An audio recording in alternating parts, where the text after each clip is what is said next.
2014년은 제대로 해외 건축 답사를 다시 시작하게 된 첫 해였습니다. 첫 일정은 런던이었고 그 다음 유럽 본토로 넘어가 제일 처음 답사했던 작품이 바로 이 작품이었습니다. 1992년 첫 답사 때는 해체주의 건축 작품을 본 적이 없었거든요. 그래서 이 작품을 첫 대상으로 삼았네요. 다니엘 리벤스킨트는 해체주의 건축가로 제가 거의 처음으로 알게 된 작가 중 하나였습니다. 원래 페이퍼 아키텍처로만 알고 있었거든요. 그래서 베를린 유대인 박물관이 있다는 것을 알고 꼭 가보고 싶었습니다. 다니엘 리벤스킨트의 베를린 유대인 박물관을 소개하는 저는 여러분과 함께 건축의 길을 가는 Cinema C Architecture A Psychoanalysis P 카푸 채널의 앞에입니다.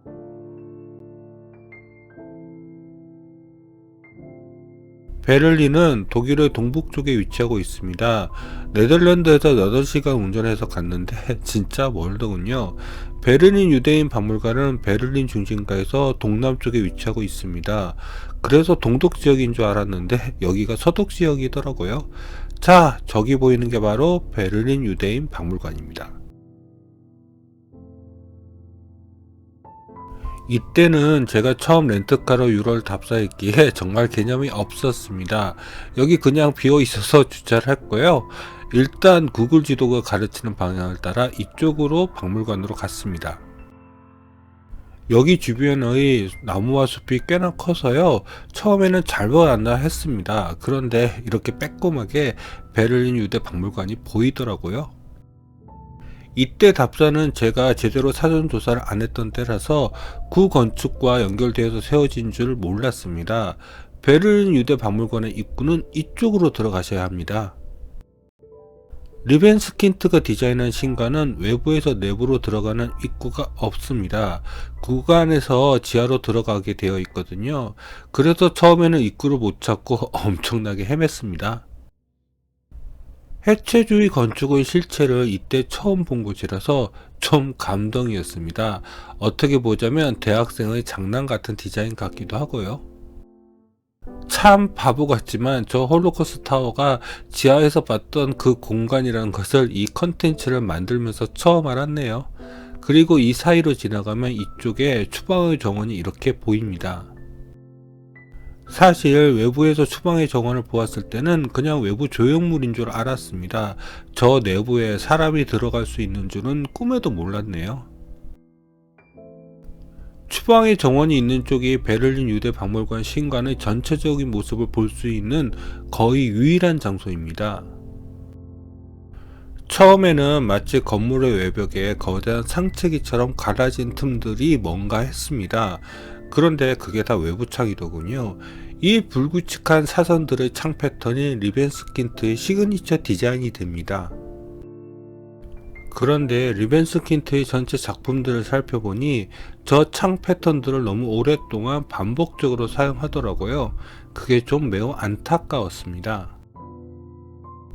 추방의 정원은 베를린 유대 박물관에서 제일 재미있는 공간 중에 하나였습니다. 일단 일반적인 수평수직 그리드에서 완전히 벗어나 삐뚤어지게 디자인되어 있는 것도 재미있었습니다. 그런데 가까이 갔다가 안에 사람이 왔다 갔다 하는 것을 보게 되었습니다.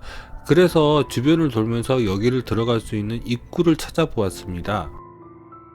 하지만 어디에서도 외부에서 내부로 들어가는 출구를 못 찾았습니다.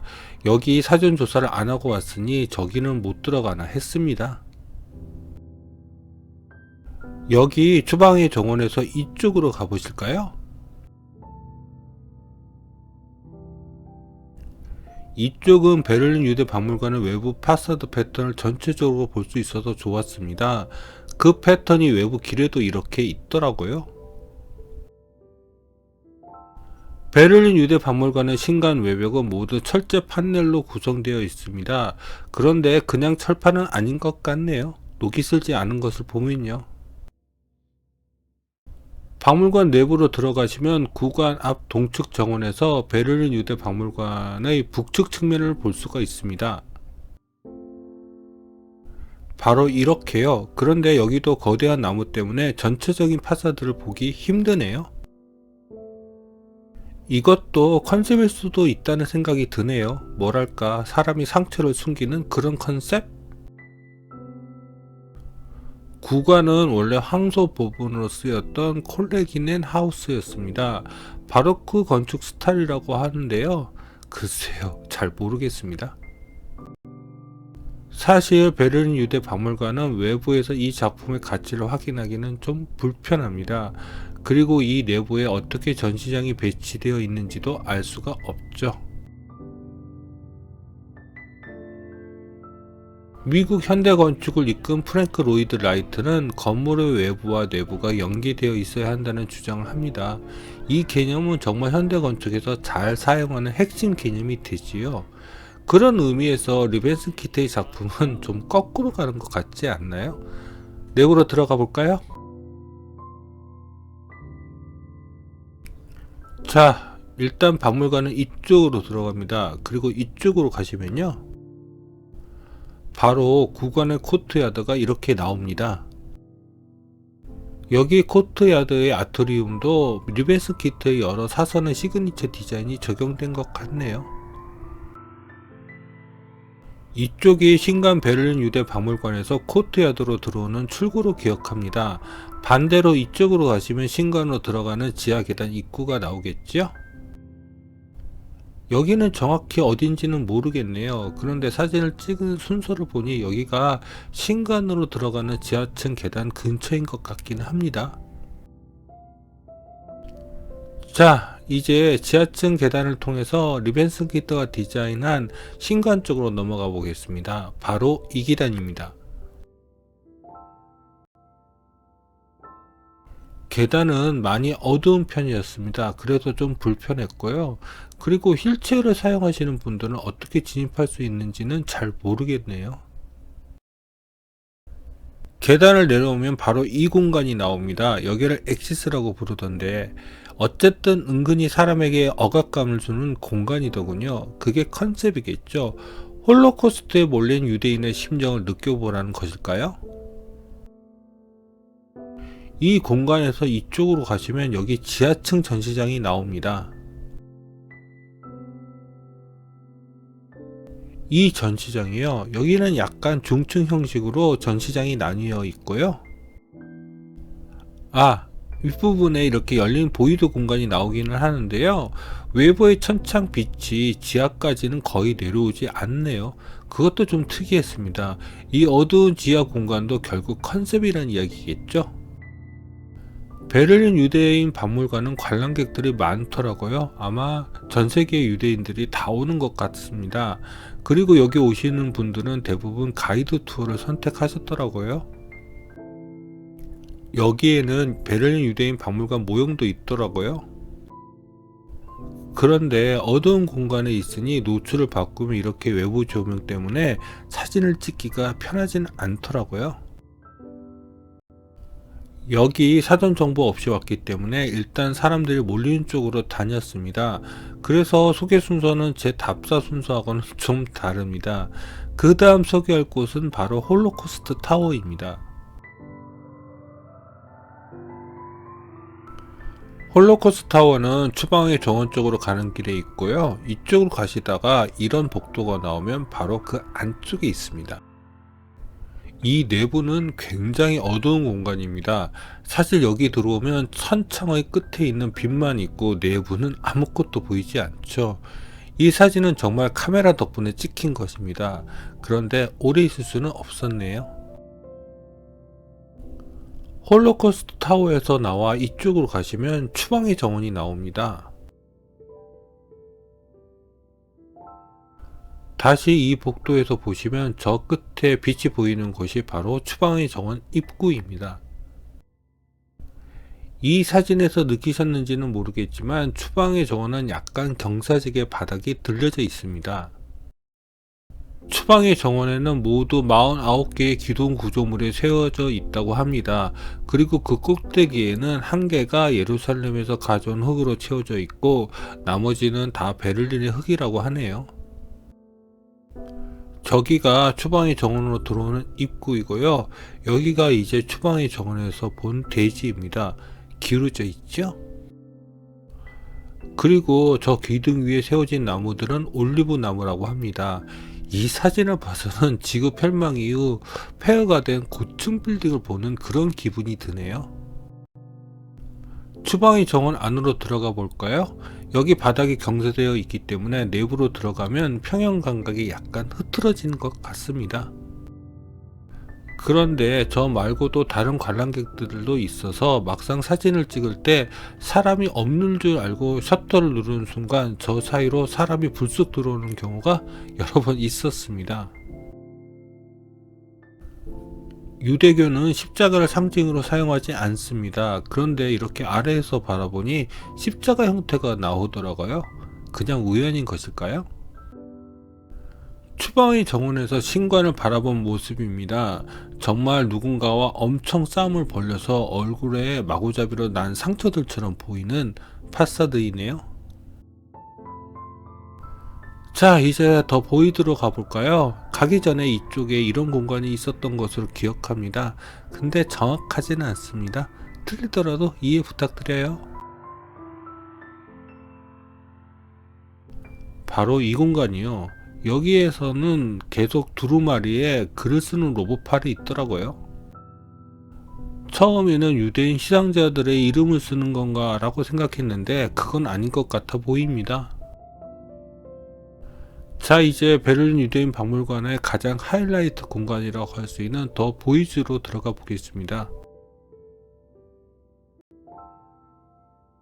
이 공간에는 이스라엘 조각가인 메나세 카두시만의 샬레크 헤트, 영어로 폴렌 리브스가 바닥에 깔려져 있습니다. 그리고 여기 한쪽 구조로 가시면 위로 보이드된 공간에서 쏟아지는 외부 천장의 빛이 유난히 밝은 구석 공간이 하나 나옵니다. 여기서 위를 바라본 모습입니다. 이 모습은 약간 홀로코스트 타워에서 느낀 감성이랑 비슷한 느낌이 나는 것 같네요. 여기 바닥에는 만 개의 얼굴 형태로 펀칭된 관철 조각들이 바닥에 깔려져 있습니다. 그래서 이 공간에서 한 걸음 내릴 때마다 이 강철 조각들이 부딪히는 소리가 공간 전체에 퍼집니다. 이 조각들이 2차 세계대전 때 유대인 수용소에서 쓴 강철들을 모아서 만든 것이라는 이야기를 들었습니다. 그런 이야기를 들어서 그런지 왠지 유대인들의 원혼이 담긴 것 같이 느껴지더라고요. 자, 이제 중앙 계단으로 가볼까요? 이 중앙 계단은 제가 개인적으로 여기서 제일 좋아하는 공간입니다. 계단은 이쪽 공간으로 쭉 가시면 되고요. 바로 이렇게 중앙 계단을 쭉 올라가시면 옆으로 다른 층으로 들어갈 수 있습니다. 제가 중앙 계단에서 제일 좋아하는 것은 바로 이 보들입니다. 이게 구조적으로 어떤 의미가 있는지는 잘 모르겠습니다만 이 건물을 마치 찔러서 관통한 듯한 이 보드를 보면서 유대인의 아픔이 현실화되는 그런 느낌을 받았습니다. 그런데 계단 중간중간에 역시 또 이렇게 십자가 형태의 창이 있는데요. 십자가 형태를 왜 썼는지 잘 이해가 안 되네요. 계단을 끝까지 올라가시면 관람객들은 2층, 그러니까 한국 기준 3층부터 전시장을 구경할 수 있습니다. 그런데 제가 사진을 하도 중구난방으로 찍어서 층별 전시장을 사진으로 제대로 구분을 못하겠네요. 그래서 이 계단에서 들어오는 입구도 2층인지 1층인지는 잘 모르겠습니다. 그래서 그냥 층 구분 없이 전체 전시장 모습들을 보여드리겠습니다. 이건 전 세계에 퍼져 있는 유대인 사회를 표현한 것 같아 보이던데요.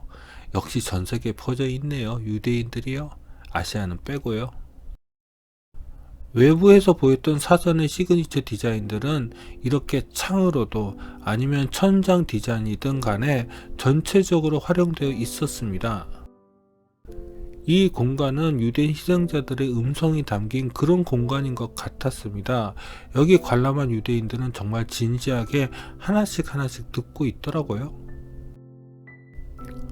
베를린 유대인 박물관 전시물 중 반 이상이 다 멀티미디어 전시물인 것 같았습니다. 그런데 모두를 하나씩 건너뛰지 않고 다 듣고 있더라고요. 한편으로는 2차 세계대전 홀로코스트의 최대 가해자인 독일의 수도인 베를린에 이렇게 자신들의 가오를 완전하게 드러나게 하는 이런 박물관을 지은 독일인들도 대단하다는 생각이 들었고요. 가끔 보이는 유리창들을 통해서 외부 풍경도 잘 보이는 편입니다. 그런데 여기서 이렇게 숲이 보이는 것이 더 좋아 보이네요. 물론 신간의 외부 측면을 다른 시각으로 볼 수 있는 것도 마음에 들었고요. 그런데 이 거대한 전시장을 이렇게 홀로코스트와 관련된 전시들로만 채우는 것도 쉽지 않겠다는 생각도 들었고요.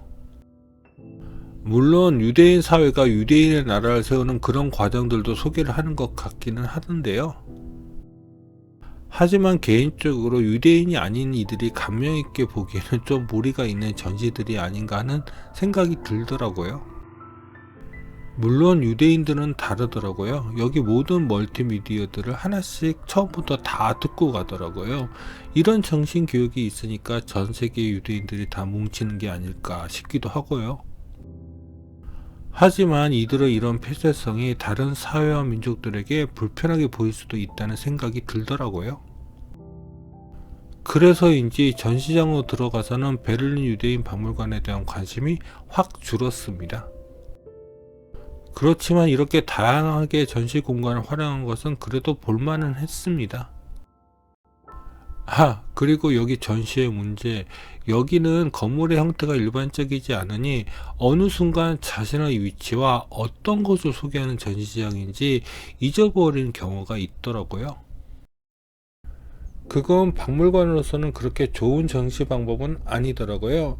그래서인지 이후 리베슨킨트의 작품들을 보면 전시 동선을 해결하는데 항상 어려움이 보였습니다. 더군다나 여러 종류의 전시를 다루다 보니 내부 공간을 칸으로 나누면서 활용하는데 이것이 더 동선을 꼬이게 만들더라고요. 사실 저는 이렇게 과거 유대교 회당 같은 것을 도리어 잘 설명하고 보여줄 수 있는 전시 공간을 따로 만들었으면 어떨까 싶더라고요.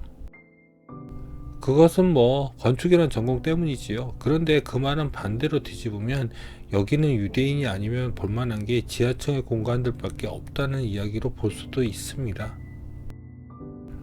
그래서 좀 더 여유있게 전시를 했으면 어떨까 싶습니다. 이렇게 꽉 채우지 말고요. 하지만 이들은 그런 것에 관심이 없어 보였습니다. 위대하지만 핍박받은 유대인의 모습을 보여주는 데만 이 박물관의 전시는 집중되어 있는 것 같아 보였습니다. 여기는 홀로그램으로 예루살렘의 과거 모습을 보여주는 그런 공간이더라고요. 그런데 제가 답사한 지 10년이 지났는데 아직도 이 전시를 유지하고 있는지는 잘 모르겠네요. 이 공간 전시는 그 당시는 정말 재미있어 보이는 전시였습니다. 이렇게 무한나선으로 만들어진 전시 컨셉이요. 2025년에는 그렇게 신기한 것은 아니겠지만요. 제가 유럽에서 아랍 관련 박물관을 가본 적이 있습니다. 그런데 확실히 그런 박물관보다 베를린 유대 박물관의 전시 규모 자체가 상대가 안 될 정도로 규모가 크더군요. 그런데 여기 베를린 유대 박물관을 보고 나면 이상하게 유대인들에 대한 반감이 좀 생기더라고요. 이들은 과거 자신들에게 저지른 악행에 대해서는 잊지 말자고만 강요하고 있지, 그걸 넘어서 새로운 평화에 대한 메시지는 이 박물관 어디에서도 찾아볼 수가 없습니다.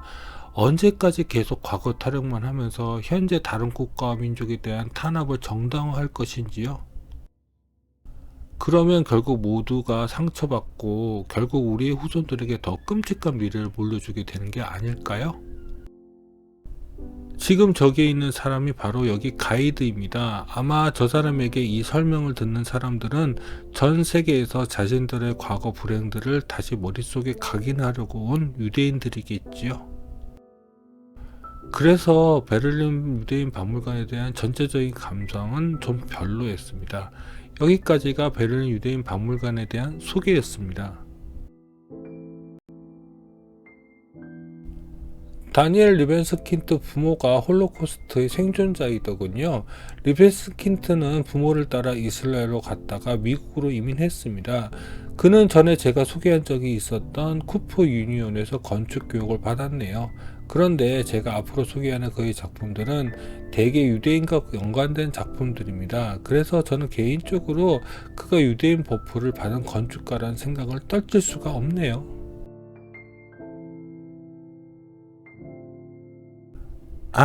베를린에 가시면 또 다른 대형 유대인 홀로코스트 추모 공간이 있습니다. 바로 메모리얼 더 머더리드 주스 오브 유럽입니다. 이 작품은 베를린의 중심이라고 할 수 있는 브란데르크 문 근처에 이렇게 있습니다. 사실 이 공간은 베를린의 유대인 박물관의 추방의 정원의 컨셉과 좀 비슷하지요. 그런데 이 추모공원을 디자인한 피터 아이젠만도 역시 유대인이네요. 그래서 제가 의심하는 것입니다. 해체주의 건축은 유대인들만의 것인지요. 근데 지금 보니 그건 좀 지나친 의심이긴 하네요. 또 하나 대표적인 해체주의 건축가인 프랑크 게리도 유대인이잖아요. 그러니까 제가 의심했던 것이죠. 하지만 리벤스킨트는 확실히 유대인 버프를 가장 잘 받은 건축가라는 생각은 떨칠 수가 없습니다. 그럼 구독과 좋아요 부탁드리며 이상 카푸 채널의 앞에였습니다.